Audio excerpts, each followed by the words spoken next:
तर नमस्कार मित्रांनो, आपण बघताय आपल्या ओलामध्ये एक प्रॉब्लेम आलेला आहे. जसं तुम्ही गाडी ऑन करताय,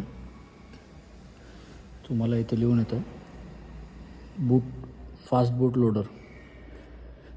हे ऑन होत नाही आहे आपलं. बूट लोडर वर्जन वगैरे लिहून आहे. तुम्ही कितीही प्रयत्न करा, हे बटन्स दाबून ठेवलेत आणि हे पण केलं आहे, तरी पण आपलं ऑन नाही होतं. 5 मिनिटांनी परत जसं तसं होतं. कोणाला काही प्रॉब्लेम माहीत असल्यास प्लीज कॉन्टॅक्ट करा. व्हॉल्यूम आणि पॉवर बटन पण दाबून बघितलं आहे आपण. परत ऑन करतो आहे तर परत हाच इश्यू येतो आहे. स्क्रीन कुठेच वर्किंग नाही आहे.